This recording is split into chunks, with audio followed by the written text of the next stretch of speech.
الحمد لله وكفى سلام على عباده الذين اصطفى أما بعد أعوذ بالله من الشيطان الرجيم بسم الله الرحمن الرحيم خلق الموت والحياة ليبلوكم أيكم أحسن عملا سبحان ربك رب العزة عما يصفون والحمد لله رب العالمين اللهم صل على سيدنا محمد وعلى آل سيدنا محمد وبارك وسلم اللهم صل على سيدنا محمد وعلى آل سيدنا محمد وبارك وسلم اللهم صل على سيدنا محمد وعلى آل سيدنا محمد وبارك وسلم. آج کے اس موسٹ ماڈرن سائنٹیفک دور میں ہر لکھا پڑھا انسان کوالٹی کانشیس ہے. چنانچہ جب کوئی چیز خریدتا ہے تو اس چیز کی کوالٹی کو مد نظر رکھتا ہے. کپڑوں میں کوالٹی اچھی ہو، جوتوں میں کوالٹی اچھی ہو، گاڑی خریدنی ہے تو کوالٹی اچھی ہو، کھانے پینے کی چیزیں خریدنی ہے تو کوالٹی اچھی ہو، حتیٰ کہ گھر خریدنا ہے تو جس میٹیریل سے بنا اس کی کوالٹی اچھی ہو. یہ کانشیسنس اتنی زیادہ ہو گئی ہے کہ آج ہر فیکٹری کے اندر کوالٹی کنٹرول ڈپارٹمنٹ بن گیا ہے. فیکٹری والے کہتے ہیں کہ اگر ہم کوالٹی کو مینٹین نہیں کریں گے تو ہمارے کسٹمر کہیں اور متوجہ ہو جائیں گے، اور جو فیکٹری اونر اچھی کوالٹی چیز بناتا ہے اس کے ریٹ بھی اچھے لگتے ہیں اور وہ چیز جلدی بک جاتی ہے، مارکیٹ میں شارٹ ہوتی ہے. تو اس لیے بنانے والے بھی کوالٹی کا خیال رکھتے ہیں، خریدنے والا بھی کوالٹی مانگتا ہے. جب چند روپوں کے بدلے ہم کوئی چیز خریدیں اور اس میں ہمیں کوالٹی مطلوب ہوتی ہے تو اللہ رب العزت نے اپنی جنتوں کے بدلے بندوں سے جو اعمال لینے ہیں ان میں بھی کوالٹی مطلوب ہے. چنانچہ ارشاد فرمایا خلق الموت والحیات لیبلوکم ایکم احسن عملا. اللہ تعالیٰ نے موت اور حیات کو پیدا کیا تاکہ آزمائے کہ تم میں سے کون اچھے عمل کرتا ہے. یعنی صرف چیز کی کوانٹٹی کو اللہ تعالیٰ نہیں دیکھیں گے بلکہ اس کی کوالٹی کو دیکھیں گے. اس کی مثال یوں سمجھیے کہ جس بندے نے ظہر کی نماز ادا کی اس نے تو 4 فرض ہی پڑھے، لیکن ہر بندے کو اس کے اپنے خشوع خضوع کے مطابق اجر مختلف ملے گا.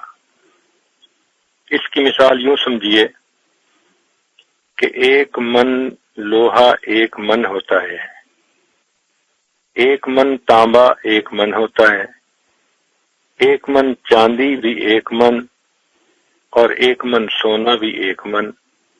وزن تو سب کا ایک جیسا، لیکن 1 من لوہے کی قیمت اور ہے، تانبے کی قیمت اور ہے، چاندی کی قیمت اور ہے، اور سونے کی قیمت کچھ اور ہے.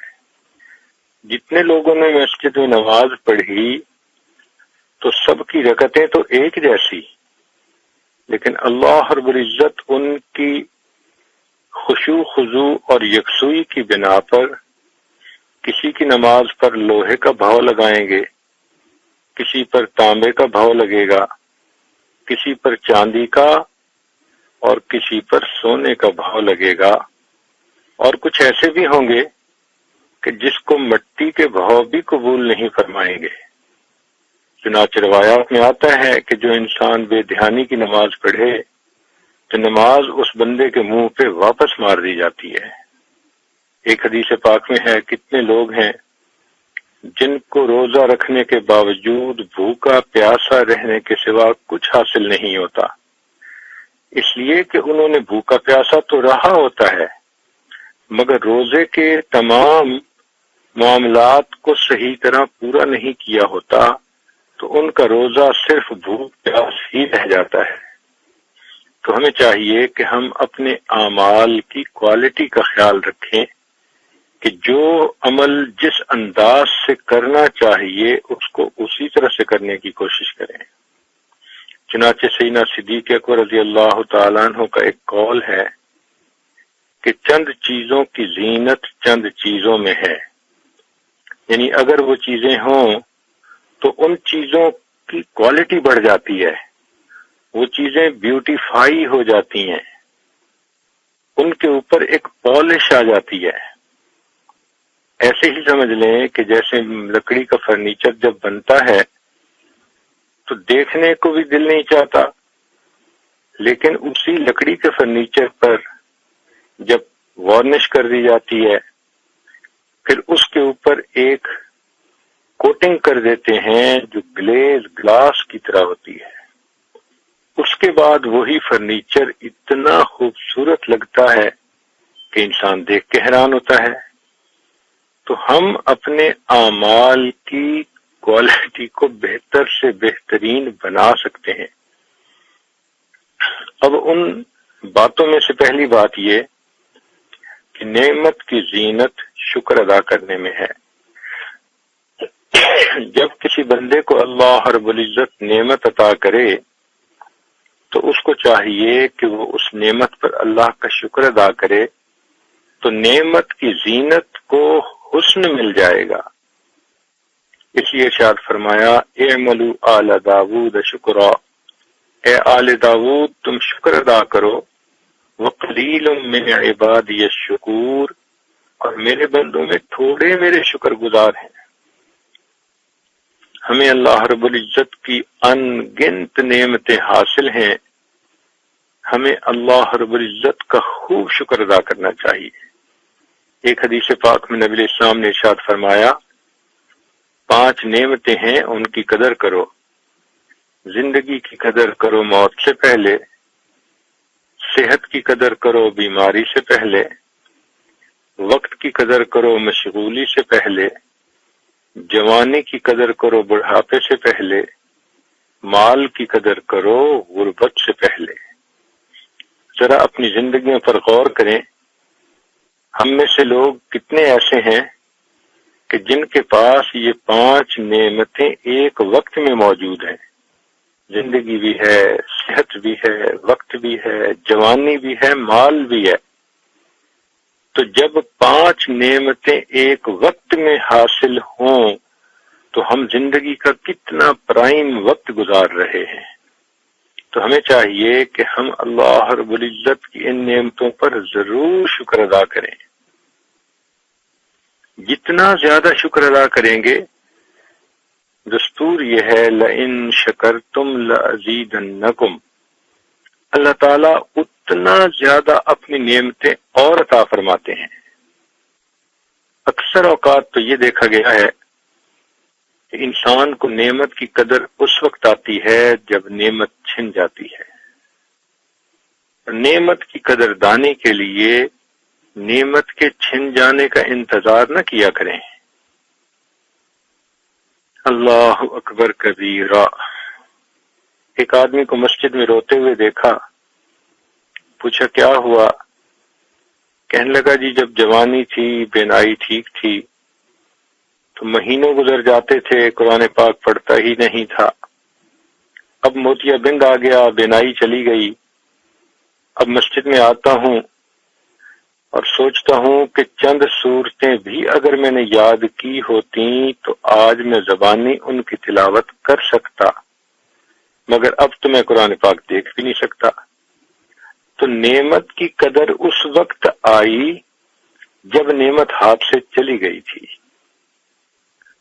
تو ہم نعمتوں کے چھن جانے کا انتظار نہ کریں۔ ہم نے اپنے لڑکپن میں دیکھا ایک عورت تھی جو گلی کے اندر پھٹے کپڑے تنکے چنتی تھی اور سب بچے اس کو پاگل اور دیوانی کہتے تھے، مگر مجھے میری امی منع کرتی تھی کہ بیٹا اس کو کچھ بھی تم نے نہیں کہنا۔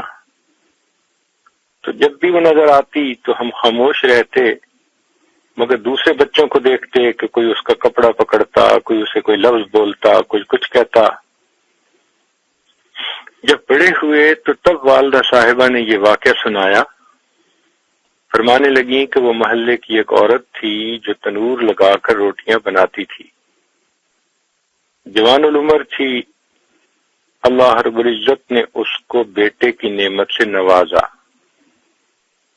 ایک دن کوئی کام ضروری کر رہی تھی، مگر اس کا بیٹا اس کے ساتھ بہت زیادہ مانوس تھا، تو وہ اسے کام کرنے کا موقع ہی نہیں دے رہا تھا، چپکا ہوا تھا ساتھ۔ تو وہ اس نے بچے کو فیڈر بنا کر دیا اور بستر پر اندر لٹایا اور کہا کہ اچھا میرے پیچھے مت آنا، اب فیڈر پی کر سو جاؤ۔ وہ کام کرنے لگی تو بچہ پھر پیچھے سے ساتھ آ گیا، پھر اس نے اس کو سلایا، پھر بچہ پیچھے سے آ کے چپک گیا۔ تو وہ غصے میں آ گئی اور غصے میں اس نے یہ لفظ کہہ دیے کہ میں تو تمہیں سلا کے آئی تھی، تو سویا سو ہی جاتا تو اچھا تھا۔ اب غصے میں یہ بات زبان سے تو نکل گئی، مگر اللہ رب العزت نے اس بد دعا کو قبول کر لیا۔ مگر اس بچے کو اس وقت موت نہیں آئی، اللہ تعالیٰ نے اس نعمت کو کامل ہونے دیا، پکنے دیا۔ چنانچہ وہ بچہ اسکول میں بہت انٹیلیجنٹ لڑکوں میں شامل، فرسٹ آتا، اے گریڈ لیتا، حتیٰ کہ پوری تعلیم اس نے ایسے حاصل کی۔ پھر اس کے بعد اس نے بزنس شروع کیا، اللہ نے اس کے بزنس میں اتنی برکت دی کہ تھوڑے دنوں میں وہ ملینر بن گیا۔ محلے کی عورتیں اپنے بچوں کو اس کی مثال دیتی تھیں کہ دیکھو تم بڑے ہو کر ایسے بننا، کہ اس نوجوان کو اللہ نے شکل بھی دی تھی، عقل بھی دی تھی، اخلاق بھی دیے تھے، ہر نعمت اس کے پاس تھی، ہر بندے کی آنکھ کا وہ تارا تھا، ماں کی آنکھ کا راج دلارا تھا۔ پھر ایک وقت آیا کہ جب ماں نے سوچا کہ میں اس بیٹے کی شادی کروں، تو اس نے اپنی فیملی میں سے کوئی بڑی حور پری ماڈل قسم کی لڑکی ڈھونڈی اور اس نے شادی کی تیاری کی۔ ابھی شادی میں صرف 3 دن باقی تھے کہ اس کا جوان العمر یہ بیٹا اپنے گھر میں تھا اور فرش ابھی گیلا تھا، سلپری تھا، اس کو اندازہ نہ ہوا، تو گزرتے ہوئے اس کا پاؤں جو پھسلا تو یہ بچہ سر کے بل گرا، فرش کے اوپر سر لگا اور وہیں اس کی ڈیتھ ہو گئی۔ اب ماں نے جب جوان بیٹے کی لاش کو پڑا ہوا دیکھا تو ذہنی توازن کھو بیٹھی، پاگل ہو گئی، اور پھر باقی ساری زندگی اس کی پاگلوں کی طرح گزری۔ اللہ رب العزت نے اس کو یہ دکھلا دیا کہ دیکھو میں نے تمہیں بیٹے کی نعمت دی اور تم اتنی جلد باز کہ اس کو کہتی ہو سویا سو ہی جاتا تو اچھا تھا۔ میں نے تمہاری بد دعا کو قبول کر لیا، مگر میں اس پھل کو اس وقت کاٹوں گا جب یہ پھل پکا ہوا ہوگا، تب تجھے احساس ہوگا کہ تو کس نعمت سے محروم ہوئی۔ ماں پاگل ہو گئی، پھٹے کپڑے ہوتے تھے، بال لٹکے ہوتے تھے، تنکے چنتی تھی، اور وہ پنجابی زبان میں ایک شعر پڑھتی تھی، آوے ماہی تینو اللہ بھی لے آوے تے تیریاں نتوت نہ تے لوڑا، کملی کر کے چھوڑ گیوں تے میں ککھ گلیاں دے رولا۔ اے میرے بیٹے کاش تو واپس آ جاتا، تیری تو وطن میں ہر وقت مجھے ضرورت ہے، تو مجھے پاگل بنا کے چلا گیا اور میں تیرے پیچھے اب گلیوں کے تنکے چنتی پھرتی ہوں۔ تو قدر اس وقت آتی ہے جب نعمت چھن جاتی ہے۔ ہم نعمتوں کی قدردانی کے لیے نعمتوں کے چھن جانے کا انتظار نہ کریں، بلکہ جب اللہ نے نعمت دی ہو اس وقت اس کی قدر کریں۔ اب سوال پیدا ہوتا ہے کہ نعمت کی قدردانی یا نعمت کا شکر کیسے ادا کر سکتے ہیں؟ تو اس کے لیے علماء نے لکھا ہے کہ سب سے پہلا کام کہ جب اللہ تعالیٰ نعمتیں عطا کرے تو انسان اپنی زبان سے الحمدللہ کہے۔ یہ اللہ کی حمد کا بیان کرنا اللہ کو بڑا پسند۔ آپ غور کریں، قرآن مجید کی ابتدا حمد سے، چنانچہ فاتحہ الحمدللہ یہاں سے شروع ہوتی ہے، اور جنتی جب جنت میں جائیں گے تو ان کا آخری عمل بھی حمد ہوگا۔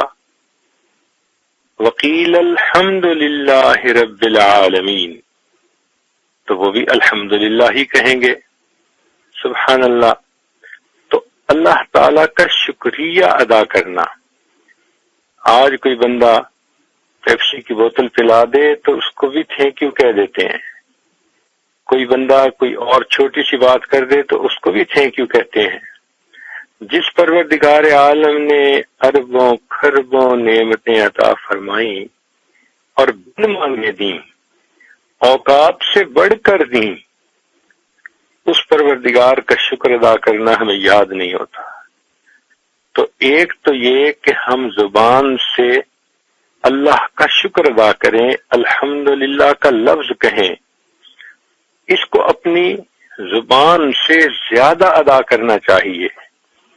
چنانچہ بات چیت میں ہمیں چاہیے کہ زیادہ الحمدللہ میں نے یہ کام کر لیا، الحمدللہ اللہ نے یہ مہربانی فرما دی، الحمدللہ، یعنی اپنی گفتگو میں الحمدللہ کا لفظ زیادہ بولا کریں، گویا یہ بھی نعمتوں کا شکر ادا کرنا ہے۔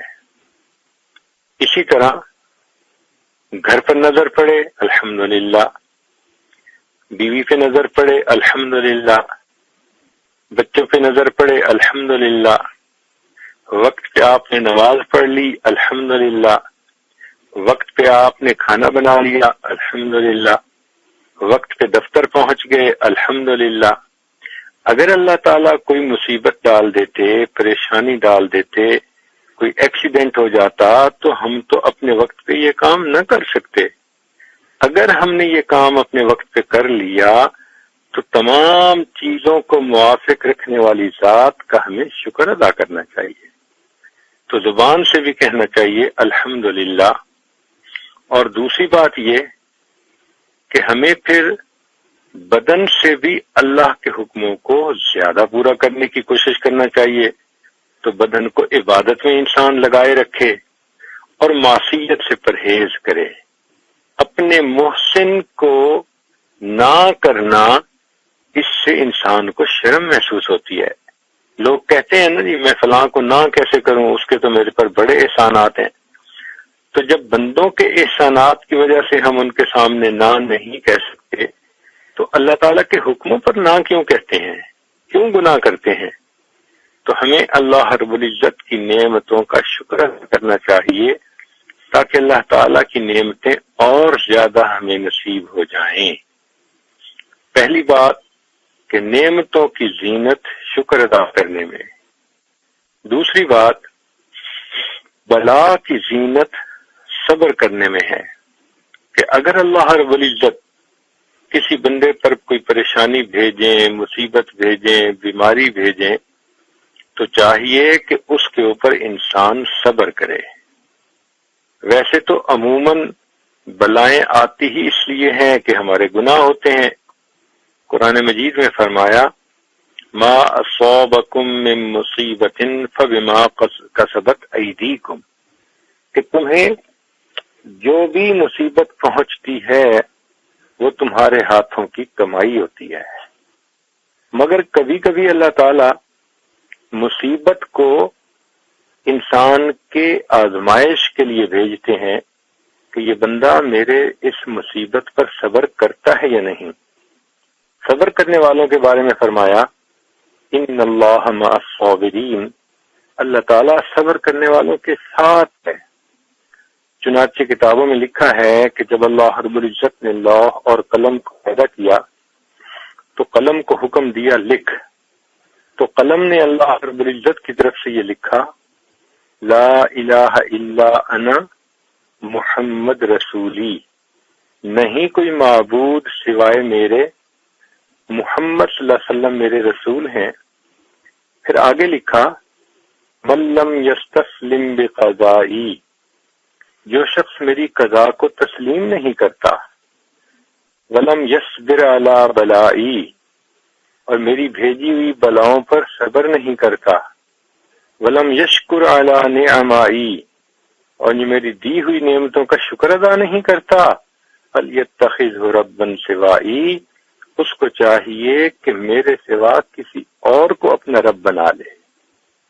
تو اللہ رب العزت ہمیں جس حال میں رکھیں، ہمیں اللہ رب العزت کا شکر ادا کرنا چاہیے اور بلاؤں اور مصیبتوں کے اوپر صبر کرنا چاہیے۔ صبر کرنے والوں نے کیسا کیسا صبر کیا؟ چنانچہ کتاب میں ہے کہ ایک عورت طواف کر رہی تھی اور کہہ رہی تھی اللہ میں اس حال میں بھی آپ سے راضی ہوں، بس یہی بات بار بار دہرا رہی تھی، اللہ میں اس حال میں بھی تجھ سے راضی ہوں۔ تو کسی نے پوچھ لیا کہ تو کس حال میں ہے؟ تو جب اس نے زیادہ اصرار کیا تو اس عورت نے بتایا کہ میں گھر میں کام کر رہی تھی، تنور پہ روٹیاں لگا رہی تھی، میرے 3 بیٹے تھے چھوٹے، جو سب سے چھوٹا تھا وہ کرالنگ کرتا تھا اور میرے قریب قریب تھا۔ اچانک کمرے کے اندر شور ہوا تو میں بھاگی۔ ہوا یہ تھا کہ ایک دن پہلے میرے خاوند نے گھر کے اندر ایک بکری کو ذبح کیا تھا، ہمیں اس کا گوشت بنایا تھا، اور وہ چھری کہیں کمرے میں رکھی ہوئی تھی، تو میرے دونوں بچوں نے اندر کھیل رہے تھے، اس چھری کو دیکھا تو بڑے نے کہا کہ تمہیں پتہ ہے ابو نے کل بکری کو ذبح کیا تھا؟ چھوٹے نے کہا تھا کیسے؟ اس نے کہا تم لیٹو میں تمہیں بتاتا ہوں۔ چھوٹا لیٹ گیا اور بڑے نے اس چھری کو اس کے گلے پر پھیر دیا، اور اس کو یہ اندازہ نہیں تھا کہ یہ چھری کتنی تیز ہوگی، حتیٰ کہ وہ گلا کٹ گیا، زند پائپ اس کا کٹ گیا، بچے کے جسم سے خون کے فوارے نکلنے لگے۔ جب وہ تڑپنے لگا تو بڑا بچہ گھبرا کے بھاگ گیا۔ اس شور کو سن کر وہ عورت کہتی ہے کہ میں اندر پہنچی تو میں نے اپنے بیٹے کو خون میں لٹپٹ دیکھا۔ میں نے اسے اٹھایا اور لے کے باہر آئی اور چارپائی پہ لٹایا تو میرا بیٹا میرے ہاتھوں میں ٹھنڈا ہو گیا، جان نکل گئی۔ اب جب میں نے اسے لٹا لیا تو میں نے سوچا کہ میرا بڑا بیٹا کہاں ہے؟ میں اس کو صحن میں ڈھونڈنے لگی تو ایک جگہ پر میرے صحن میں لکڑیاں پڑی ہوئی تھیں، وہ بچہ ان لکڑیوں کے پیچھے چھپ گیا تھا۔ پیچھے جب میں نے اس کو دیکھا تو وہاں پہ ایک سانپ تھا جس نے اس لڑکے کو کاٹا اور وہ بھی وہیں مرا ہوا پڑا تھا۔ میں اس بیٹے کو بھی اٹھا کے لائی اور پہلے بیٹے کے ساتھ لٹا دیا۔ تب مجھے محسوس ہوا کہ میرا چھوٹا بیٹا جو کرالنگ کر رہا تھا وہ کدھر ہے؟ کہتی ہے کہ جب میں آئی تو میں نے دیکھا کہ وہ تنور کی آگ کے اندر گر گیا تھا۔ اس کی جلتی ہوئی لاش کو میں نے اندر سے نکالا اور تینوں بیٹوں کو میں نے ایک ساتھ لٹایا، اور اللہ رب العزت کے اس معاملے کے اوپر میں نے صبر کیا اور ان کو نہلایا، کفنایا، پھر دفن کے لیے بھیج دیا، اور اس کے بعد میں عمرہ کرنے آ گئی اور میں طواف کر کے اللہ سے یہی کہہ رہی ہوں اللہ میں اس حال میں بھی تجھ سے راضی ہوں۔ اللہ اکبر کبیرہ، لوگوں پر کیسی کیسی بلائیں اور کیسی کیسی مصیبتیں آتی ہیں، اور اللہ کی شان کے صبر کرنے والے کیسا کیسا صبر کر دیتے ہیں۔ یہ یاد رکھیں کہ بے صبری سے بلا نہیں ٹلتی، بلکہ اس مصیبت پر ملنے والا اجر ضائع ہو جاتا ہے۔ اس لیے شیطان یہ چاہتا ہے کہ چھوٹی چھوٹی باتوں پر بے صبری کا مظاہرہ کرے۔ آج جتنی اللہ کی ہم پر نعمتیں ہیں اتنا ہی ہم بے صبر ہوتے جا رہے ہیں۔ ذرا ذرا سی بات پہ اللہ کے شکوے اور اللہ تعالی سے ناراضگی کا اظہار، یہ چیز انتہائی نامناسب ہے۔ ہمارے سلسلہ نقشبندیہ کے ایک بزرگ تھے، حضرت قاسم بن محمد بن ابو بکر صدیق لانو، یہ سیدنا صدیق لانو کے پوتے تھے۔ انہوں نے ایک عجیب بات کہی، فرماتے تھے کہ استقبال المصائب بالتجمل، کہ جب انسان پر مصیبت آئے تو وہ خوبصورتی سے اس کا استقبال کرے، یعنی حلم کے ساتھ، پیشنس کے ساتھ، صبر کے ساتھ۔ تو استقبال المصائب بالتجمل ومواجهة النعم بالتذلل، اور اللہ تعالیٰ اگر کسی بندے کو نعمتیں عطا کرے تو نعمتوں کا استقبال عاجزی کے ساتھ کرنی چاہیے۔ جتنی نعمتیں بڑھتی جائیں اتنا انسان عاجزی زیادہ کرتا چلا جائے۔ اور اس کی روشن مثال ہمارے آقا اور سردار حضرت محمد مصطفیٰ احمد مجتبی صلی اللہ علیہ وسلم جب آپ فتح مکہ کے وقت مکہ مکرمہ میں فاتح بن کے داخل ہو رہے تھے، تو روایت میں آتا ہے کہ آپ صلی اللہ علیہ وسلم سواری پہ سوار تھے اور اتنا سر جھکا ہوا تھا کہ پیشانی مبارک سواری کے گردن کے بالوں کے ساتھ لگ رہی تھی، اور آپ اس وقت اللہ رب العزت کی حمد ان لفظوں سے بیان کر رہے تھے، الحمدللہ وحدہ نصر عبدہ وہزم الاحزاب وحدہ۔ ہمیں بھی چاہیے کہ ہم اللہ رب العزت کی دی ہوئی نعمتوں کا شکر ادا کیا کریں، اور اللہ رب العزت کی طرف سے بھیجی ہوئی بلا کے اوپر صبر کیا کریں۔ صبر کرنے والا بھی جنتی اور شکر کرنے والا بھی جنتی۔ تیسری چیز فرمائی کہ محسن کی زینت احسان نہ جتلانے میں ہے۔ اگر ہمیں اللہ تعالیٰ توفیق دے اور ہم کسی کے ساتھ کوئی اچھا کریں، بھلائی کریں، ہمیں چاہیے کہ ہم پھر اس کو بار بار ریمائنڈ نہ کرواتے رہا کریں۔ قرآن مجید میں اللہ تعالیٰ فرماتے ہیں لا تبطلوا صدقاتکم بالمن والاذی، کہ تم اپنے صدقات کو احسان جتلا کر اور تکلیف پہنچا کر ضائع مت کرو۔ چنانچہ ہمارے بزرگوں نے فرمایا نیکی کر دریا میں ڈال، کہ انسان نیکی کرے اور ایسے جیسے دریا میں ڈال کے کسی چیز کو بھول گئے، احساس ہی نہ دلائے۔ اللہ اکبر کبیرہ۔ صحابہ رضی اللہ تعالیٰ عنہم نے جب کسی شخص کی مدد کرنی ہوتی تھی تو وہ کیا کرتے تھے کہ دن میں چیزیں خرید کر ایک گٹھری بنا کر رکھ لیا کرتے تھے۔ جب رات کا وقت آتا تھا تو وہ جا کر ان گھر والوں کا دروازہ کھول کر ان کے اندر وہ گٹھڑی رکھ کر دروازہ بند کر دیتے تھے، رکا لکھ دیتے تھے کہ یہ چیز آپ کے لیے کسی کی طرف سے ہے، پتہ ہی نہیں چلتا تھا کون دے گیا۔ یعنی وہ اس طرح سے احسان کرتے تھے کہ پتہ ہی نہ چلے کہ یہ کس نے کیا۔ چنانچہ امام زین العابدین رحمت اللہ علیہ کے بارے میں آتا ہے کہ اللہ رب العزت نے بہت خوبصورت اور نازک جسم دیا تھا، بہت گلفام بدن تھے، شہزادے تھے۔ چنانچہ جب ان کی وفات ہوئی تو غسل دینے والے نے دیکھا کہ ان کے کندھے کے اوپر ایک کالے رنگ کا نشان ہے، تو وہ بڑا حیران ہوا۔ اہل خانہ سے پوچھا گیا تو انہوں نے کہا کہ ہمیں بھی معلوم نہیں کہ یہ نشان کس وجہ سے ہے۔ بہرحال جب چند دن گزر گئے ان کی وفات کو، تو جو اس وقت نادار تھے، معذور تھے، بوڑھے تھے، ان کے گھروں سے یہ آواز آئی، وہ کہاں گیا جو رات کے وقت ہمارے گھروں میں پانی پہنچایا کرتا تھا۔ تب پتہ چلا کہ وہ رات کے اندھیرے میں پانی پہنچاتے تھے، لوگوں کو پتہ بھی نہیں چلنے دیتے تھے کہ یہ پانی کون بھر کے گیا۔ سبحان اللہ، یہ ہے نیکی کرنے کا مزہ کہ انسان احسان بھی کرے اور جتلائے بھی نہیں۔ عبداللہ ابن مبارک رحمۃ اللہ علیہ کے بارے میں آتا ہے، وہ سفر کرتے تھے علم کی تلاش میں۔ ایک شہر میں ایک سرائے تھی تو وہاں رکتے تھے۔ ایک نوجوان سے کچھ شناسائی ہو گئی۔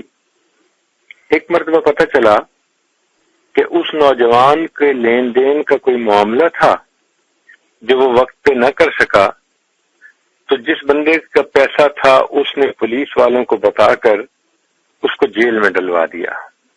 تو وہ جیل میں ہے، تو عبداللہ ابن مبارک رحمۃ اللہ علیہ تھانے دار کے پاس گئے اور اس سے پوچھا کہ کتنے پیسے دے کر اس کو چھڑوایا جا سکتا ہے۔ اس نے کہا اتنے۔ تو آپ نے وہ پیسے ادا کر دیے اور تھانے دار سے یہ وعدہ لیا کہ آپ اس نوجوان کو چھوڑ دیں گے مگر میرا نام ڈسکلوز نہیں کریں گے، اور وہاں سے چلے گئے۔ نوجوان کو تھانے دار نے کہا جی کہ بندے نے تمہارا قرض ادا کر دیا، لہٰذا تم جاؤ۔ اب وہ حیران کہ وہ کون شخص ہے، تو اسے پتہ نہ چلا۔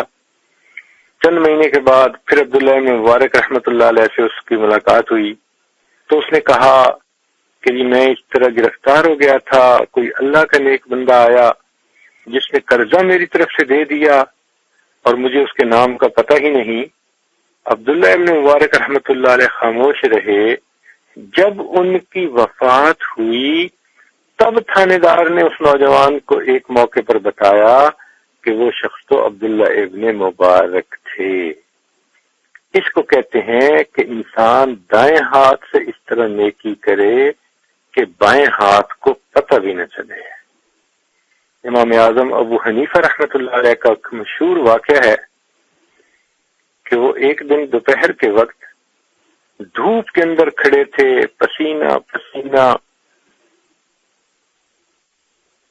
ایک آدمی نے ان کو دیکھا تو اس نے کہا کہ حضرت یہ مکان کے ساتھ دیوار کا جو سایہ ہے اس میں کھڑے ہو جائیے۔ تو امام صاحب نے جواب دیا کہ یہ مکان ایک ایسے آدمی کا ہے جس نے مجھ سے ادھار پیسے لیے تھے اور آج کی ڈیٹ اس نے مجھے دی تھی کہ میں ان پیسوں کو واپس کروں گا، تو وہ پیسے لینے کے لیے آیا ہوں۔ اب میں دھوپ میں خود کھڑا ہوں انٹینشنلی، تاکہ میں اس کی کسی چیز سے فائدہ نہیں اٹھانا چاہتا۔ ایسا نہ ہو کہ اس کی دیوار کے سائے میں کھڑا ہونا بھی میرے لیے سود بن جائے۔ آپ سوچئے کس قدر وہ اس بات سے بچتے تھے اور اللہ ہی کی رضا کے لیے یہ کام کرتے تھے۔ اس عاجز نے اپنی والدہ صاحبہ کو اپنی زندگی میں دیکھا، بالکل یہ صفت ان کے اندر 100% موجود تھی۔ چنانچہ جب ان کی وفات ہوئی تو محلے کی ایک خاتون نے یہ بات بتائی کہ میں اماں جی کے پاس آتی تھی دعائیں کروانے کے لیے کہ میرا خاوند میرے ساتھ اچھا نہیں تھا اور مجھے تنگ کرتا تھا، پیسے نہیں دیتا تھا۔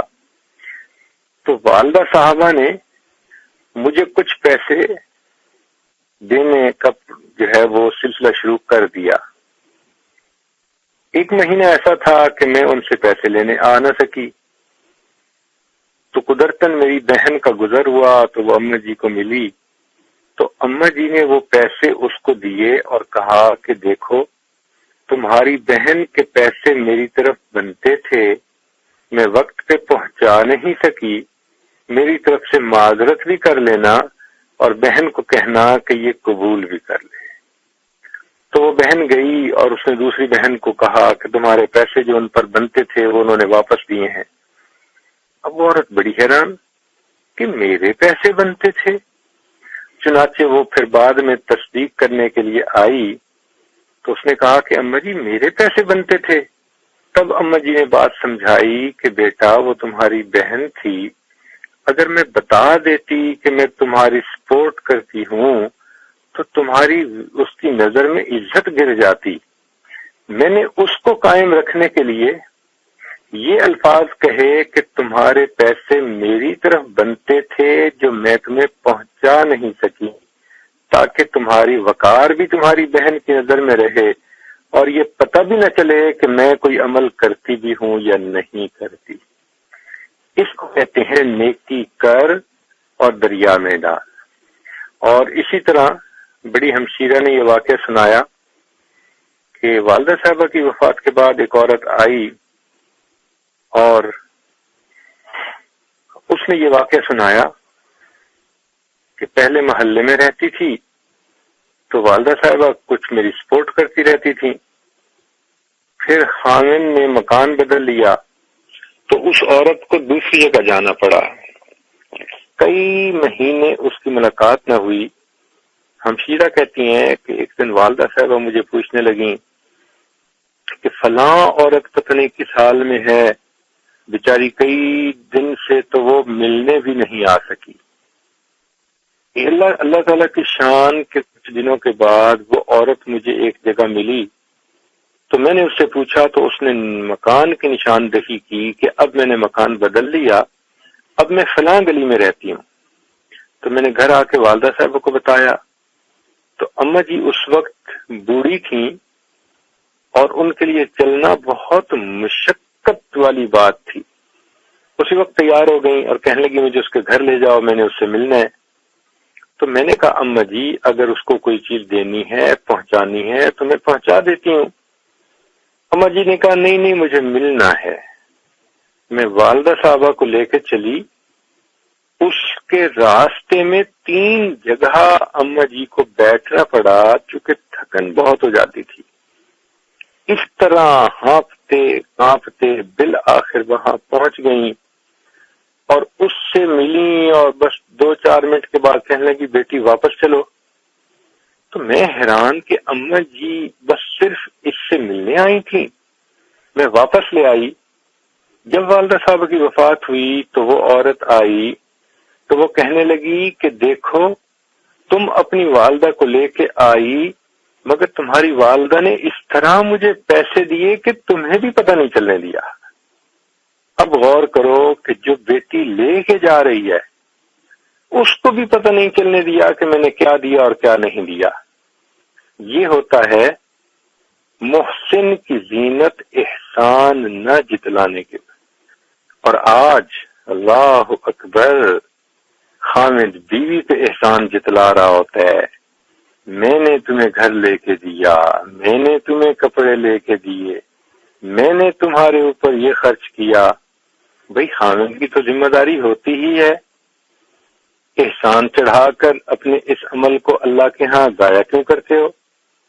یہ عجیب بات ہے کہ انسان کوئی اچھا کام کر لیتا ہے تو پھر چاہتا ہے کہ اگلا بار بار تھینک یو کرے اور شکریہ ادا کرے اور اس کے بدلے دوسرے بندے کے سامنے عاجزی سے پیش آئے، گویا اپنے سارے بل ادھر ہی پے کروا لیتا ہے، اور ان نیکیوں کے اوپر جب پیڈ آف لکھا ہوگا تو قیامت کے دن تو پھر اللہ کے ہاں اس کا کوئی اجر نہیں ہوگا۔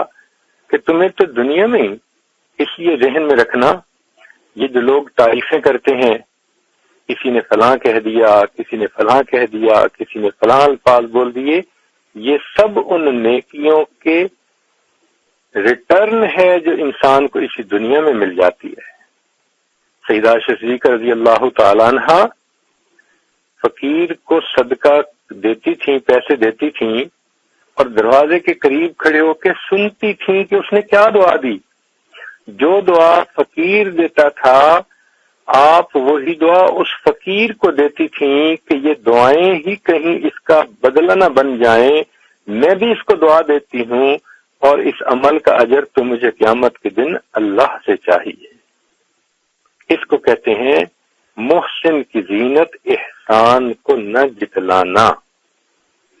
چوتھی بات، نماز کی زینت خشوع اور خضوع میں ہے، یعنی انسان جتنا سکون سے تسلی سے نماز ادا کرے گا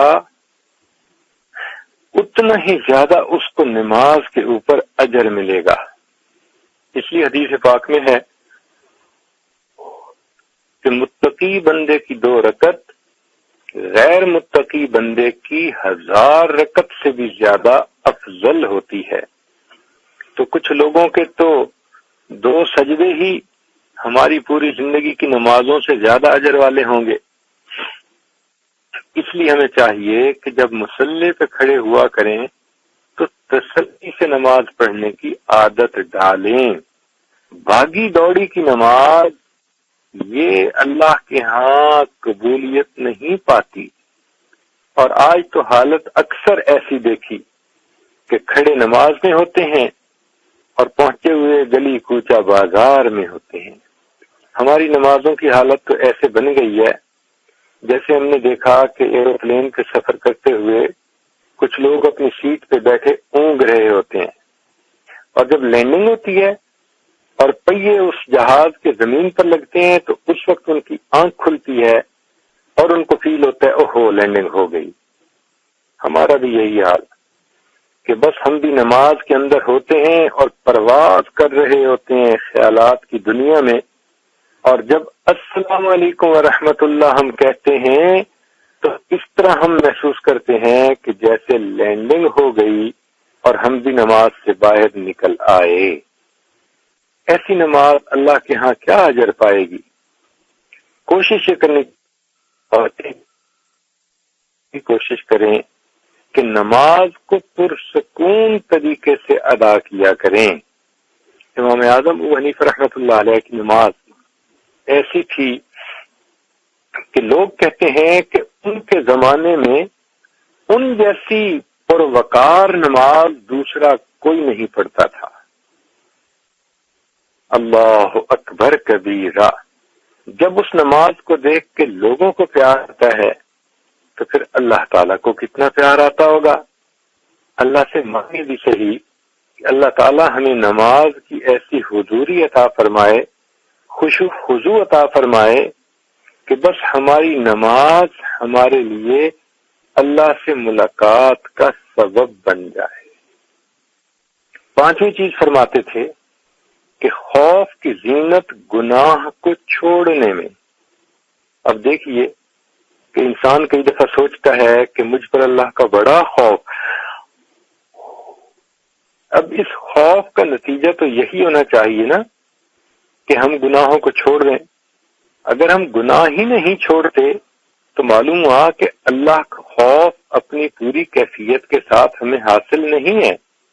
وَأَمَّا من خوف مقام ربه ونهى النفس عن الهوى فإن الجنة هي المأوى۔ تو معلوم ہوا کہ انسان اپنے گناہوں کو چھوڑے گا تو یہ گویا اللہ کے خوف کے ہونے کی علامت ہوگی۔ امام غزالی رحمۃ اللہ علیہ نے فرمایا کہ بڑا عالم وہ ہوتا ہے کہ جس پر گناہوں کی مضرتیں کھل جائیں تاکہ وہ گناہوں سے بچ سکے۔ تو ہمیں یہ کوشش کرنی چاہیے کہ جسم کے ایک ایک عضو کو گناہوں سے بچائیں۔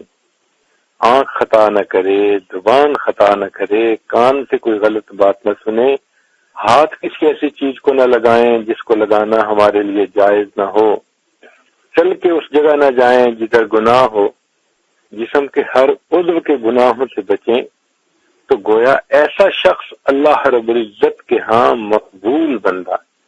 حدیث پاک میں ہے، نبی الاسلام نے ایک صحابی کو فرمایا اتق المحارم تکن اعبد الناس، کہ تم گناہوں کو چھوڑ دو گے تو انسانوں میں سب سے زیادہ عبادت گزار بندے بن جاؤ گے۔ اللہ اکبر۔ دعا بھی مانگے کہ اللہ ہمیں گناہوں سے محفوظ فرما لینا۔ غم حیات کے سائے محیط نہ کرنا، غم حیات کے سائے محیط نہ کرنا، کسی غریب کے دل کو غریب نہ کرنا، میں امتحان کے قابل نہیں میرے مولا، مجھے گناہ کا موقع نصیب نہ کرنا۔ اللہ ہمیں گناہ کے موقعوں سے ہی بچائے تاکہ اللہ رب العزت کا خوف ہمیں گناہوں سے بچائے رکھے۔ ساتویں چیز فرمائی کہ علم کی چھٹی چیز فرمائی کہ طالب علم کی زینت عاجزی میں ہے، یعنی جو شخص طالب علم ہو تو اس کو چاہیے کہ اس کے اندر عاجزی بھی زیادہ ہو۔ حضرت اللہ عنہ کا ایک قول ہے، فرمایا لا يتعلم العلم مستحی ولا مستکبر، کہ علم نہیں حاصل کر سکتا وہ شخص جو شرمیلا ہو اور وہ شخص جو متکبر ہو، جس کے اندر اکڑ ہو۔ طالب علم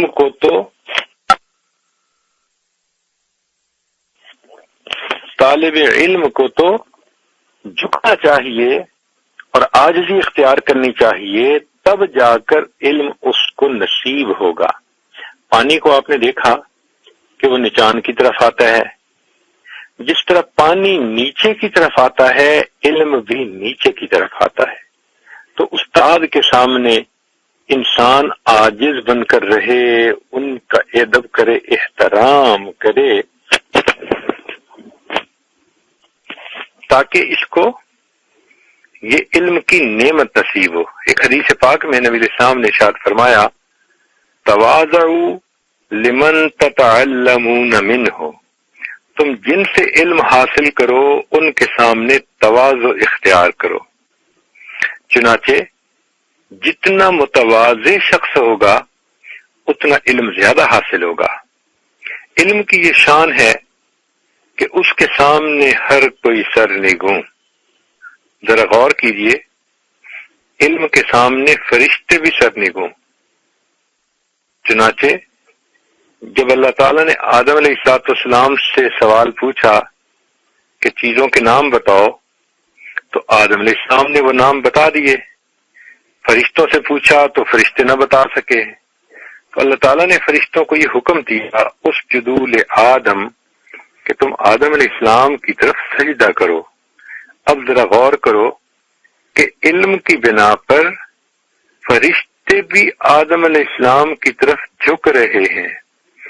اسی عظمت کی وجہ سے حدیث پاک میں آیا کہ جب طالب علم اللہ کے راستے میں علم حاصل کرنے کے لیے نکلتا ہے تو فرشتے محبت کے اظہار کے طور پر اس کے پاؤں کے نیچے اپنے پر بچھاتے ہیں۔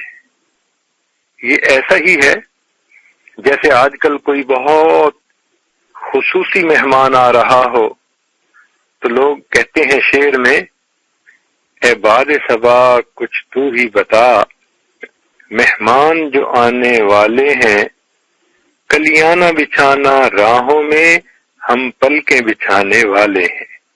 تو جس طرح انسان محبت کی بنا پر پلکیں بچھاتا ہے تو فرشتے بھی محبت کی خاطر طالب علم کے سامنے اپنے پر بچھاتے ہیں۔ تو علم کے سامنے فرشتے بھی سرنگوں، اور یہ بھی ذہن میں رکھنا کہ علم کے سامنے انبیاء بھی سرنگوں۔ چنانچہ حضرت موسیٰ علیہ السلام وقت کے نبی ہیں، اور ان کو اللہ رب العزت نے بھیجا خضر علیہ السلام کے پاس، تو وہ بھی حضرت خضر علیہ السلام کے سامنے سرنگوں ہوئے، جھک کے انہوں نے ان سے علم سیکھا۔ علم کے سامنے وقت کے بادشاہ بھی سرنگوں۔ چنانچہ سالم بن عبداللہ رحمۃ اللہ علیہ بزرگ تھے، عالم تھے، وقت کا بادشاہ ان کی ملاقات کے لیے انتظار میں ہوتا تھا۔ امام ابو یوسف رحمۃ اللہ علیہ امام اعظم ابو حنیفہ رحمۃ اللہ علیہ کے شاگرد تھے، تو آپ کے پاس بادشاہ نے اپنے 2 بیٹوں کو بھیجا تھا علم سیکھنے کے لیے، اور ان کو کہا تھا کہ تم اپنے استاد کی خدمت بھی کرنا۔ تو وہ شہزادے اپنے استاد کے جوتے اٹھایا کرتے تھے۔ تو علم کے سامنے بادشاہ سرنگوں۔ عطا ابن ابی رباح رحمۃ اللہ علیہ یہ یمن سائیڈ کے تھے، رنگ کالا تھا، ہونٹ موٹے تھے، شکل انوکھی تھی، یہ حدیث کا درس دیتے تھے، اور وقت کا بادشاہ دروازے پر ان کی ملاقات کے لیے ایک ایک گھنٹہ انتظار میں کھڑا ہوتا تھا۔ تو فرمایا کہ طالب علم کی زینت عاجزی میں ہے۔ ساتویں چیز فرمائی کہ علم کی زینت حلم میں ہے۔ حلم کہتے ہیں پیشنس کو، ٹالرنس کو۔ تو گویا انسان کے اندر علم جتنا زیادہ ہو اس کی ٹالرنس اتنی زیادہ ہونی چاہیے۔ اللہ تعالی نے قرآن مجید میں دو صفتوں کو اکٹھا فرمایا، ارشاد فرمایا وَقَانَ اللَّهُ عَلِيمًا حَلِيمًا، اللہ تعالیٰ علیم بھی ہے حلیم بھی ہے۔ سبحان اللہ، اللہ تعالیٰ کے علم پہ قربان جائیں۔ ذرا غور کیجئے کہ اللہ کا علم جب گناہ کا ارادہ دل میں ہوتا ہے اس وقت بھی اللہ کو پتا، جب ہم گناہ کی پلاننگ بنا لیتے ہیں اللہ کو اس وقت بھی پتا، جب گناہ کر رہے ہوتے ہیں اللہ کو اس وقت بھی پتا، جب گناہ کر چکتے ہیں اللہ کو اس وقت بھی پتا۔ لیکن اس کے باوجود اللہ رب العزت بندے کو فوری سزا نہیں دیتے۔ یہ فوری سزا نہ دینا یہ اللہ کا حلم ہے۔ اللہ تعالیٰ گناہ کرنے پر اس کا رزق بند نہیں کرتے۔ یہ نہیں کہتے کہ چونکہ تم نے میری نافرمانی کی آج کے بعد تیرا روٹی پانی بند۔ اللہ تعالیٰ رزق بند نہیں کرتے۔ پھر تیسری بات دیکھو کہ اللہ تعالیٰ گناہ کرنے پر صحت بھی نہیں چھینتے کہ اگر تم نے بدنظری کی تو تمہاری بینائی ختم، ایسا بھی نہیں ہوتا۔ اور پھر ان تمام چیزوں کے بعد دیکھیے کہ گناہوں کے بعد بھی اللہ پردے ڈال دیتے ہیں اور لوگوں کی زبانوں سے تعریفیں کروا دیتے ہیں۔ یہ ستر پوشی اللہ کے علم کی دلیل ہے۔ اللہ تعالیٰ کے علم پہ قربان جائے۔ نبی علیہ الصلوۃ والسلام بھی بہت حلیم الطبع تھے، اتنے زیادہ کہ انسان حیران ہو جاتا ہے۔ چنانچہ جوانوں کے ساتھ حلم، بوڑھوں کے ساتھ حلم، بچوں کے ساتھ حلم، منافقین کے ساتھ حلم۔ چند مثالیں سن لیجیے۔ ایک نوجوان نبی علیہ السلام کی خدمت میں حاضر ہوئے اور آ کر انہوں نے ایک بات کہی عجیب سی کہ اے اللہ کے پیارے حبیب صلی اللہ علیہ وسلم، مجھے زنا کی اجازت دے دیجیے۔ نبی علیہ الصلوۃ والسلام نے انہیں جواب میں فرمایا کہ کیا تم چاہتے ہو کہ کوئی تمہاری بیٹی سے زنا کرے؟ نہیں، بیوی سے نہیں، بہن سے نہیں، ماں سے نہیں۔ تو فرمایا بھئی تم جس سے بھی زنا کرو گے، یا کسی کی بیوی ہوگی یا بیٹی ہوگی یا بہن ہوگی یا ماں ہوگی، اور جس طرح تم پسند نہیں کرتے تو وہ لوگ بھی پسند نہیں کرتے۔ پھر اس کے بعد نبی علیہ السلام نے اس صحابی کے سینے پر ہاتھ رکھ کر دعا دی۔ وہ کہتے ہیں کہ میرے سینے میں ایسی ٹھنڈک پڑی کہ اس کے بعد جتنی نفرت مجھے زنا سے تھی کسی اور گناہ سے اتنی نفرت نہیں تھی۔ دیکھیے علم، آج اگر کسی عالم کے سامنے کوئی نوجوان آ کر ایسی بات کہہ دے تو وہ تو شروع ہی یوں کرے گا، بدتمیز تم ایسی بات کر رہے ہو، تمہیں شرم نہیں آتی، تم ایسے۔ اللہ اکبر، اللہ کے پیارے حبیب صلی اللہ علیہ وسلم کا معاملہ دیکھیے کتنا حلم تھا۔ بوڑھوں کے ساتھ حلم۔ چنانچہ ایک دیہاتی آیا اور نبی علیہ الصلوۃ والسلام کے مجلس میں کچھ دیر بیٹھا رہا، پھر اسے یورینیشن کی ضرورت پیش آئی تو وہ باہر نکلا کمرے سے، مسجد کا ہی صحن تھا اور اس کو یہ اندازہ نہیں تھا کہ یہ مسجد کا کورٹ یارڈ ہے، تو وہیں دیوار کے ساتھ بیٹھ کے اس نے یورینیشن شروع کر دی۔ نبی علیہ الصلوۃ والسلام نے اس کو نہ ڈانٹا، نہ اس کو کوئی گالی دی، نہ اس کو سخت سست کہا، نہ لوگوں کے سامنے رسوا کیا، بلکہ جب وہ آیا تو نبی علیہ السلام نے سمجھایا کہ دیکھو اللہ تعالیٰ عظیم ہیں، عظمتوں والے ہیں، اور اللہ تعالیٰ کا گھر بھی اللہ کا گھر ہے، ہمیں چاہیے کہ اس کو پاکیزہ اور صاف ستھرا رکھا کریں تو اس کے اندر کوئی ایسی چیز نہ ڈالیں جو نجاست ہو۔ اس کو جب پتہ چلا تو وہ کہنے لگا کہ اے اللہ کے نبی صلی اللہ علیہ وسلم، میں آج کے بعد مسجد کا بڑا لحاظ اور خیال رکھوں گا اور کبھی میں مسجد میں کوئی ایسا عمل نہیں کروں گا۔ تو دیکھیے نبی علیہ السلام کا علم کہ بات کو کتنے اچھے طریقے سے ان کو بتایا۔ منافقین نبی علیہ السلام کے سامنے زندگی گزارتے تھے، اللہ نے ان کے نام بھی بتا دیے تھے، فلاں بندہ منافق، فلاں بندہ منافق، فلاں بندہ، لیکن نبی علیہ السلام کا علم دیکھیے کہ اس کے باوجود نبی علیہ السلام ان کے ساتھ اچھے انداز سے زندگی گزارتے تھے۔ اللہ اکبر۔ امام اعظم ابو حنیفہ رحمۃ اللہ علیہ کو بھی اللہ نے بہت علم دیا تھا۔ چنانچہ ایک مرتبہ آپ بازار سے گھر کی طرف جا رہے تھے تو ایک نوجوان کو کسی معاملے میں کوئی آپ سے رنجش تھی، اس نے آپ کو برا بھلا کہنا شروع کر دیا۔ چلتے رہے، پھر آپ ایک جگہ رک گئے تو اس نے کہا کہ آپ رک کیوں گئے؟ تو آپ نے فرمایا کہ دیکھو میرا گھر سامنے ہے، میں اس لیے رک گیا کہ آپ کو جو کہنا ہے آپ کہہ لیں، اس کے بعد میں اپنے گھر میں داخل ہوں گا۔ یہ صفت دیکھ کر وہ نوجوان اتنا حیران ہوا کہ اس نے اپنے دل سے آپ کے خلاف کوئی جو کیفیت تھی وہ ختم کر دی اور آپ کے چاہنے والوں میں وہ شامل ہو گیا۔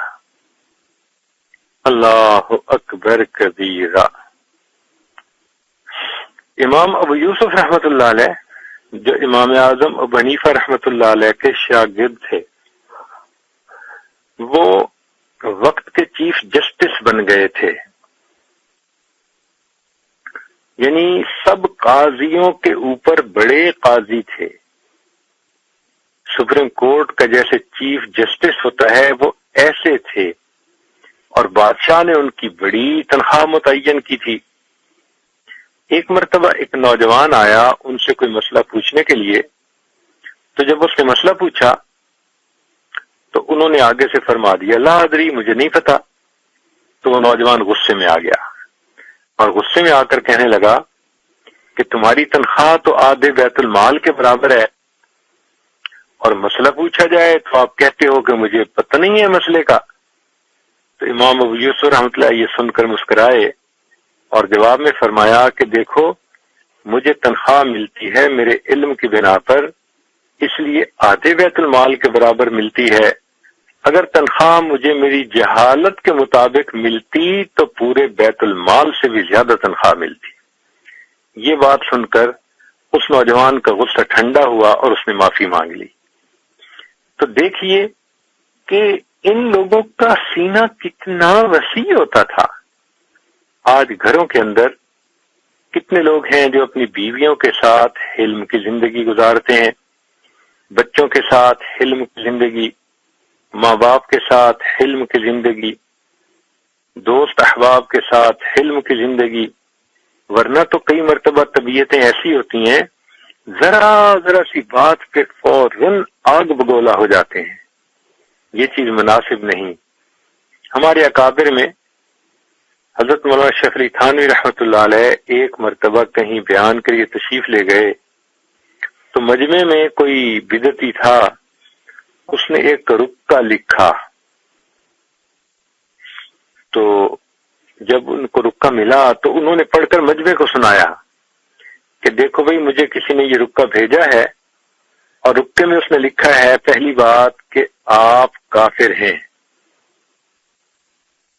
اور دوسری بات کہ تم حرام زادے ہو، اور تیسری بات سنبھل کے بات کرنا۔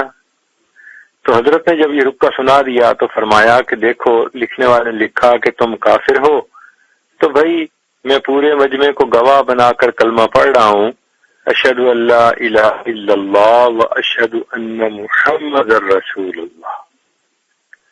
تو اچھا بھائی اب میں مسلمان ہو گیا۔ پھر دوسری بات فرمائی کہ اس نے لکھا کہ تم حرام زادے ہو، تو بھائی بات یہ ہے کہ میرے ماں باپ کے نکاح کے گواہ ابھی تک زندہ ہیں، میں ان کے نام پتے بتا سکتا ہوں، تم جا کر تصدیق کر لو کہ میرے ماں باپ کا نکاح ہوا تھا یا نہیں ہوا تھا۔ اور رہ گئی تیسری بات، تو اس نے لکھا ہے کہ سنبھل کے بات کرنا۔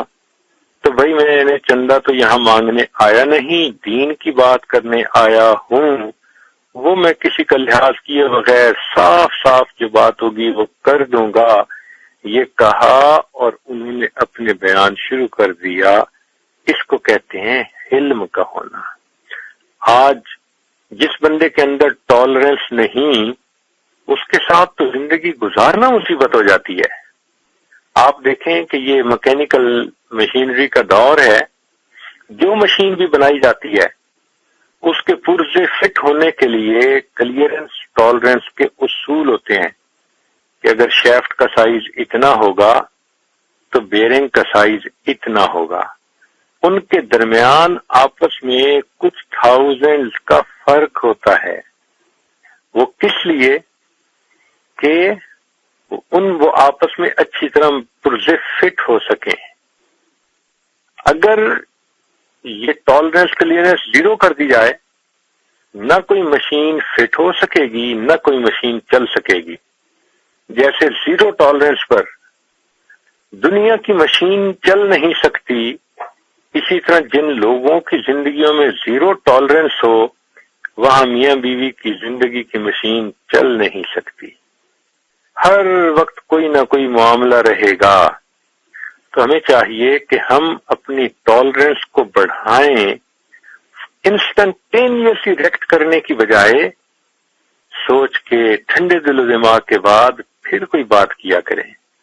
ہمارے بزرگوں نے فرمایا پہلے تولو اور پھر بولو، اور ہم بول خود لیتے ہیں اور تولنے کا کام دوسرے کے ذمہ لگا دیتے ہیں، تو لوگ ہرٹ ہوتے ہیں، لوگوں کے دل دکھتے ہیں۔ تو ہمارے اندر علم کی کمی، اللہ تعالی سے جیسے علم مانگیں ایسے ہی اللہ رب العزت سے علم مانگیں۔ نبی علیہ الصلوۃ والسلام کے علم کے بارے میں ایک حدیث پاک سن لیجئے کہ نبی علیہ السلام کو اللہ نے کتنا علم عطا کیا تھا۔ یہ حدیث کے راوی ایک یہودی عالم ہے، زید بن سانہ۔ یہ بڑے مالدار بھی تھے اور یہودی علماء میں سے ایک تھے۔ وہ کہتے ہیں لم یبق من علامات النبوۃ شیء الا وقد عرفته فی وجہ محمد صلی اللہ علیہ وسلم حین نظرت الیہ الا اثنتین، کہ جب میں نے نبی علیہ السلام کے چہرے کو پہلی مرتبہ دیکھا تو مجھے ان میں نبوت کی سب علامتیں نظر آ گئیں سوائے دو علامتوں کے۔ دو علامات ایسی تھیں کہ وہ مجھے چہرے سے نہیں محسوس ہوئیں، لم اخبرہما منہ، ان کا مجھے پتہ نہ چلا۔ پہلی علامت جو تورات میں لکھی ہوئی تھی وہ یہ یسبق حلمہ غضبہ، کہ وہ نبی علیہ السلام جو آئیں گے، آخری نبی علیہ السلام، ان کے حلم پر، ان کا حلم ان کے غصے کے اوپر غالب ہوگا۔ اور دوسری علامت یہ ولا یزیدہ شدت الجہل علیہ الا حلما، کہ اگر کوئی ان کے ساتھ جہالت کا معاملہ کرے گا تو جتنا جہالت کا معاملہ زیادہ کرے گا ان کا حلم اتنا زیادہ بڑھ جائے گا۔ تو زید کہتے ہیں فَكُنْتُ أَتَلَطَّفُ لَهُ لِأَنْ أُخَالِطَهُ، میں ان کے آگے پیچھے موقع کی تلاش میں تھا کہ مجھے ان کے ساتھ انٹریکٹ کرنے کا موقع مل جائے، وَعَارِفُ حِلْمَهُ وَجَهْلَهُ، اور مجھے پتہ چل جائے کہ ان کا حلم کیا ہے اور ان کی جہالت کیا ہے۔ قال، زید کہتے ہیں فخرج رسول اللہ صلی اللہ علیہ وسلم یوما من الایام من الحجرات، کہ نبی علیہ الصلوۃ والسلام ایک دن اپنے حجرات سے باہر تشریف لائے، ومعہ علی ابن ابی طالب، اور ان کے ساتھ سیدنا علی ابن ابی طالب لانو بھی تھے، فأتى رجل على راحلته كالبدوي، ایک آدمی اپنی سواری پر سوار ہو کے آیا جیسے کوئی دیہاتی ہوتا ہے. فقال یا رسول اللہ، اور اس نے یہ کہا اے اللہ کے رسول صلی اللہ علیہ وسلم، ان قریۃ بنی فلان قد اسلموا، فلاں بستی کے لوگ اسلام لے آئے. وقد اصابتم سنۃ وشدہ، اور ان کو تنگ دستی اور قحط سالی نے گھیر لیا. فَإِنْ رَأَيْتَ أَن تُرْسِلَ إِلَيْهِمْ بِشَيْءٍ تُعِينُهُمْ، تو اے اللہ کے نبی صلی اللہ علیہ وسلم، اگر آپ ان کے پاس کوئی چیز ہیلپ کے طور پہ بھیجنا چاہیں تو آپ ایسی چیز دیں، میں پہنچا دوں گا. فَعَلْتَ فَلَمْ يَكُنْ مَعَهُ شَيْءٌ، لیکن نبی علیہ السلام کے پاس کوئی چیز نہیں تھی جو اللہ کے نبی ان کی ہیلپ کر سکتے. قال زید کہتے ہیں فدنوت منہ فقلت، میں یہ موقع دیکھ کر ذرا قریب ہوا اور میں نے کہا یا محمد، اے محمد صلی اللہ علیہ وسلم، ان رأیت ان تبیعنی تمرا معلوما من حائط بنی فلان الى اجل کذا و کذا، کیا جو فلاں باغ کی کھجوریں ہیں آپ ان کا میرے ساتھ سودا کر سکتے ہیں؟ ابھی سودا طے کر لیں تو میں آپ کو ایڈوانس پیمنٹ کے طور پر پیسے دے دوں گا اور آپ اپنی ضرورت کو پورا کر لینا. جب میں نے یہ کہا تو نبی علیہ السلام نے فرمایا فقال لا یا اخا یہود، اے یہود کے بھائی ایسا نہیں، ولیکن ابی تمرا معلوما الی اجل کذا و کذا، بلکہ میں تمہارے ساتھ ڈیل اس طرح کروں گا کہ میں نے تمہارے ساتھ اتنی کھجوروں کی ڈیل کر لی، مگر اس میں باغ کی تخصیص نہیں، کنڈیشنل نہیں ہے کہ فلاں باغ کی کھجور، بس میں تمہیں اتنے ریٹ پر اتنی کھجوریں دے دوں گا. فقلت نعم، میں نے کہا بہت اچھا. فبایعنی وآتیتہ 80 دینارا، چنانچہ انہوں نے کھجوریں بیچ دیں، ہماری ڈیل ہو گئی اور میں نے ان کو 80 دینار ایڈوانس پیمنٹ کر دی. فآتاہ الرجل، وہ 80 دینار نبی علیہ السلام نے اس شخص کو دے دیے کہ جا کر فلاں بستی کے لوگوں کو میری طرف سے یہ ہیلپ پہنچا دیں. قال زید کہتے ہیں فلما کان قبل محل الاجل یومین او ثلاثۃ، وہ جو ڈیڈ لائن تھی کہ فلاں ڈیٹ تک میں آپ کو کھجوریں دے دوں گا، اس میں ابھی 2 دن یا 3 دن رہتے تھے. خرج رسول اللہ صلی اللہ علیہ وسلم فی جنازۃ رجل من الانصار، کہ نبی علیہ السلام ایک انصاری کا جنازہ پڑھانے کے لیے نکلے. ومعہ ابو بکر و عمر و عثمان فی نفر من اصحابہ، اور ان کے صحابہ میں سے ابو بکر لانو، عمر لانو، عثمان لانو، یہ سب حضرات ساتھ تھے. فلما صلی علی الجنازۃ اتیتہ، زید کہتا ہے کہ جب انہوں نے نماز جنازہ پڑھا لی تو میں ان کے پاس آیا. فأخذت بمجامع قمیصہ وردائہ ونظرت الیہ بوجہ غلیظ، زید کہتا ہے کہ میں نے آتے ہی ان کے کرتے اور ان کی تہبند کی جو جمع ہونے کی جگہ تھی، یعنی کمر کے پاس جہاں ٹاپ باٹم کے دونوں کپڑے اکٹھے ہوتے ہیں، میں نے اس جگہ سے وہ بڑے جو ہے وہ زور سے پکڑ لیا اور نبی علیہ السلام کی طرف بڑا غصے والا چہرہ کر کے میں نے دیکھا. ثم قلت، پھر میں نے کہا الا تخزی یا محمد حقی، اے محمد صلی اللہ علیہ وسلم آپ میرا حق کیوں مجھے نہیں دیتے؟ فواللہ، اللہ کی قسم، ما علمتکم یا بنی عبد المطلب لسیء القضاء مطل، اب میں نے یہ بات اور زیادہ کر دی کہ اے عبد المطلب کی اولاد، تم سارے کے سارے قرض کو ادا کرنے کے اندر ٹال مٹول کرتے ہو، تم سست ہو قرض دینے میں.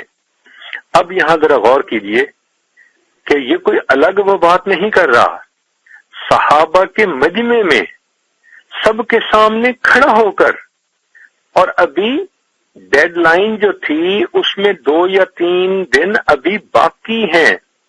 معلوم یہ ہوا کہ وہ جان بوجھ کے نبی علیہ السلام کو ہرٹ کر رہا تھا، اصل میں ہیوملیٹ کرنا چاہتا تھا تاکہ یہ ریئیکٹ کریں اور میں دیکھوں کہ ان کا ریئیکشن کیا ہے۔ وہ زید کہتے ہیں کہ جب میں نے ان کے کپڑے کو پکڑا اور ان کی طرف غصے والی آنکھ سے دیکھا اور ان کو کہا کہ تمہارا سارا قبیلہ ہی ایسا برا ہے، تو قال، وہ کہتے ہیں، نظرت الی عمر، میری نظر پڑی عمر لانو پر، وعیناہ تدوران فی وجہہ، اور عمر لانو کی آنکھیں میرے چہرے پر گڑی ہوئی تھی، وہ میری طرف حیران ہو کے دیکھ رہے تھے کہ میں کیا بدتمیزی کا معاملہ کر رہا ہوں۔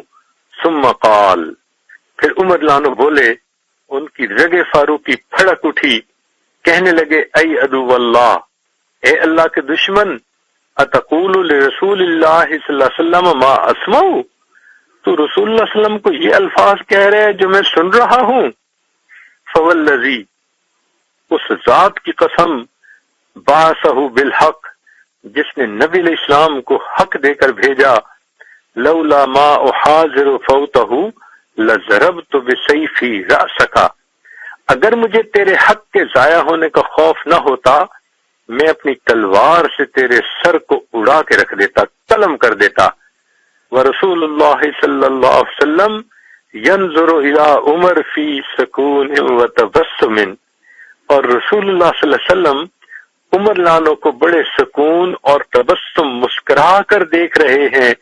ثم قال، پھر رسول اللہ صلی اللہ علیہ وسلم نے فرمایا، یا عمر، اے عمر، انا وہو الی غیر ھذا منک احوج، میں اور یہ تمہارے دوسرے برتاؤ کے مستحق تھے، ان تأمرہ بحسن الاقتضاء، کہ تو اس کو نصیحت کرتا کہ بھئی پیسے قرضہ اچھے طریقے سے مانگنا چاہیے، وتأمرنی بحسن القضاء، اور عمر مجھے بھی کہتا کہ جی قرضہ جلدی دینا چاہیے۔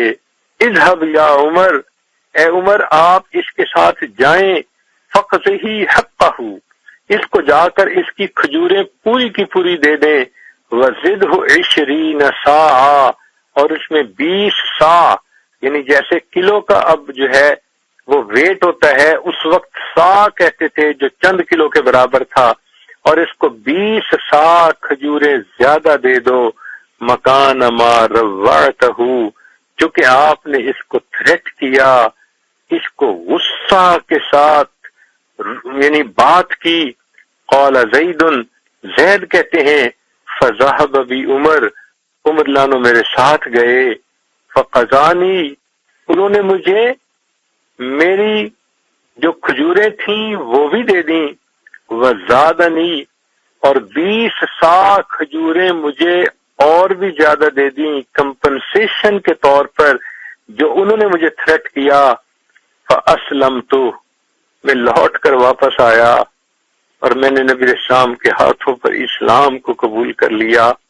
اندازہ لگائیے اللہ کے پیارے حبیب صلی اللہ علیہ وسلم کے کیا اخلاق تھے، دلوں کو جیت لیا کرتے تھے۔ اس حدیث مبارکہ سے ہمیں یہ بات سیکھنی چاہیے کہ اگر اللہ کے حبیب صلی اللہ علیہ وسلم کفار کے ساتھ اس حلم سے پیش آتے تھے، ہم جہاں زندگی گزارتے ہیں، ہمارے گھروں میں دائیں بائیں آگے پیچھے کلمہ پڑھنے والے اپنے ہی لوڈ ون ہوتے ہیں، ہم ان کے ساتھ حلم کی زندگی نہیں گزار سکتے۔ کتنے مرد ہیں جو گھر میں حلم کے ساتھ رہتے ہیں، کتنی عورتیں ہیں جو گھر میں حلم کے ساتھ رہتی ہیں۔ ہماری جھگڑے ہوتے ہیں تو آپس میں لڑائیاں ہوتی ہیں، تو آپس میں تھوڑ دلی کی وجہ سے دل اتنے چھوٹے ہیں، ایک ہی وقت میں خامد بھی بول رہا ہوتا ہے، آرگومنٹ کر رہا ہوتا ہے، ساتھ بیوی بھی آرگومنٹ کر رہی ہوتی ہے۔ ہمیں سمجھنے کی ضرورت ہے to run a big show one should have a big heart. ہمیں اپنا اچھا گھر چلانے کے لیے بڑے اچھے دل کی ضرورت ہے۔ تو ہم اپنے دلوں کو بڑا کر لیں اور اس دل کو حلم سے بھر لیں. ہم اللہ کے بندوں کے لیے راحت جان بن جائیں گے. اور اگر ہمارے اندر ٹالرنس نہ ہوئی تو پھر ہم اللہ کے بندوں کے لیے وبال جان بن جائیں گے.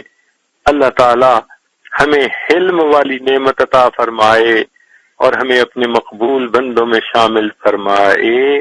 وآخر دعوانا ان الحمد للہ رب العالمین.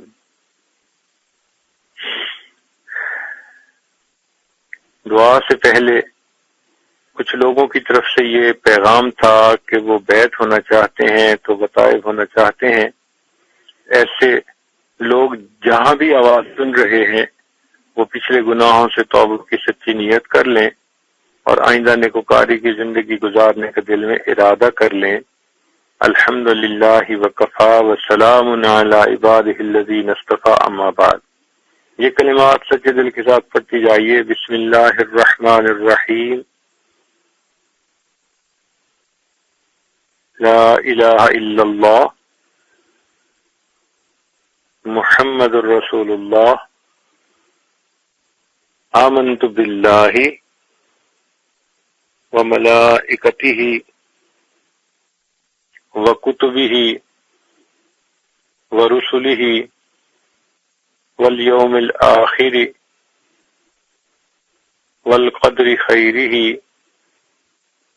وشرہ من اللہ تعالی والبعث بعد الموت. آمنت باللہ کما ہوا باسمائہ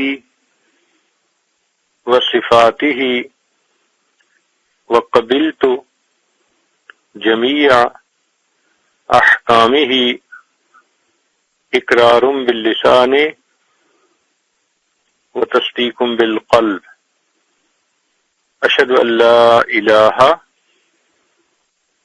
الا اللہ واشہد ان محمدا عبدہ ورسولہ. استغفر اللہ ربی من کل ذنب واتوب الیہ برحمتک یا ارحم الراحمین. ان کلمات کو پڑھنے سے اب آپ بیعت ہو چکی ہیں. چند معمولات سن لیجئے. ایک تو 100 مرتبہ استغفار صبح شام پڑھنا. استغفر اللہ ربی من کل ذنب واتوب الیہ. دوسرا ہے درود شریف 100 مرتبہ صبح شام پڑھنا. اللہم صلی علی سیدنا محمد وعلی آل سیدنا محمد وبارک وسلم. تیسرا ہے قرآن مجید کی روزانہ تلاوت کرنا. اور چوتھا ہے چلتے پھرتے لیٹے بیٹھے دل میں اللہ کا دھیان رکھنا. پانچواں ہے روزانہ مراقبہ کرنا. مراقبہ کہتے ہیں کہ ساری دنیا کے خیالات سے ہٹ کٹ کے انسان تھوڑی دیر کے لیے اللہ رب العزت کی یاد میں ڈوب جائے اور یہ سوچے کہ اللہ رب العزت کی رحمت آ رہی ہے، دل میں سما رہی ہے، دل کی ظلمت اور سیاہی دور ہو رہی ہے اور میرا دل کہہ رہا ہے اللہ اللہ اللہ. تو اس طرح 10-20 منٹ کا مراقبہ دل کی بیٹری کو چارج کر دیتا ہے اور اللہ کی محبت میں اضافہ محسوس ہوتا ہے. تھوڑی دیر کے لیے سب لوگ مراقب ہو جائیں، مشق کر لیں، آنکھوں کو بند کر لیں، سر کو جھکا لیں، دنیا اور جو کچھ دنیا میں ہے اس سے ہٹ کٹ کے اللہ رب العزت کی یاد میں ڈوب جائیں. تکڑی گھت کے تول نماہی تیسی ڈاڈے اے ماں بھرے.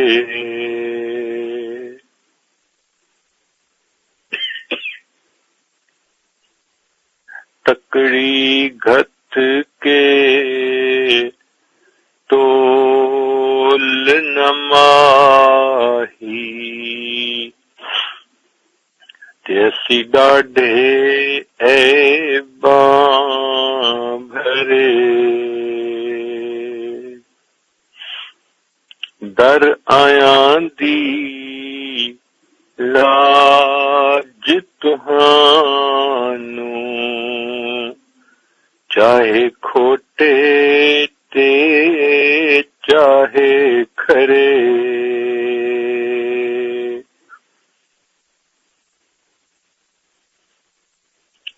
در آیاں دی لاج تہانوں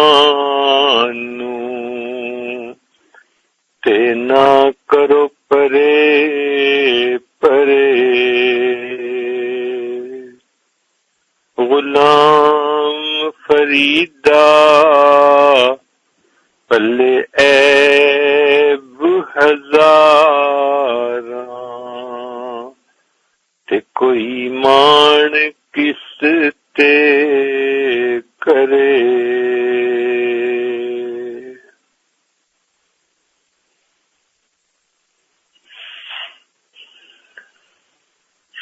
نہ میں سوہنی تے نہ گن پلے کہ میں سائنوں کیویں مناواں چارے لڑ میرے چکڑاں لتھڑے تے میں کیڑا مل مل دھواں صابن تھوڑا تے میل گھنیری تے میں بے پتنا تے رواں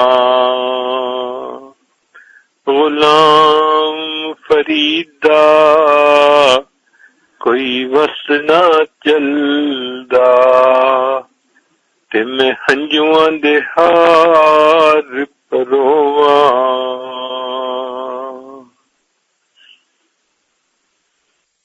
لا الہ الا اللہ محمد رسول اللہ.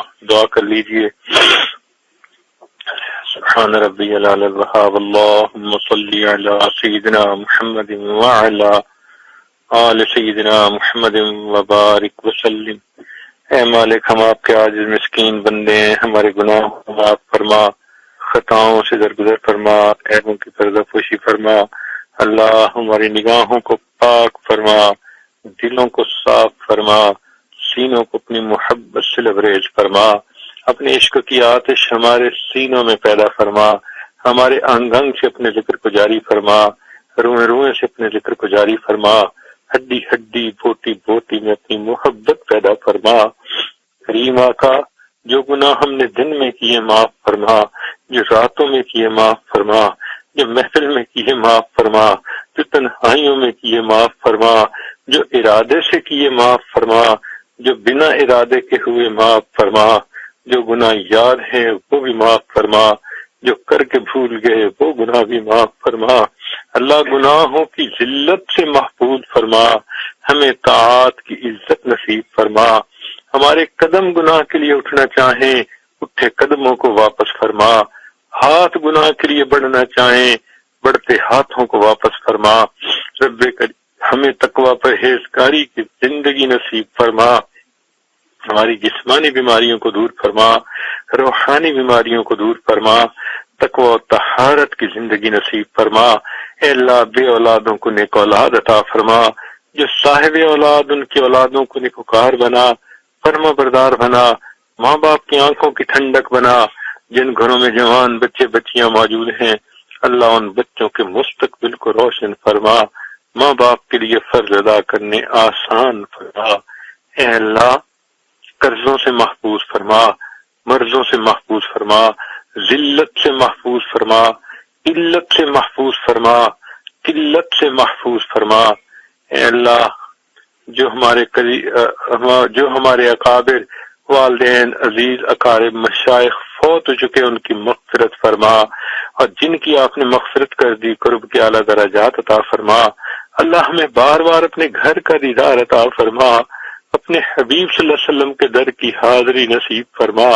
اللہ جنہوں نے دعاؤں کے لیے پیغام بھیجے، خط لکھے، فون کیے، یہ توقعات رکھتے ہیں، اللہ سب کی نیک مرادوں کو اپنی رحمت سے پورا فرما۔ اے رب کریم ہم پر رحمت کی نظر فرما۔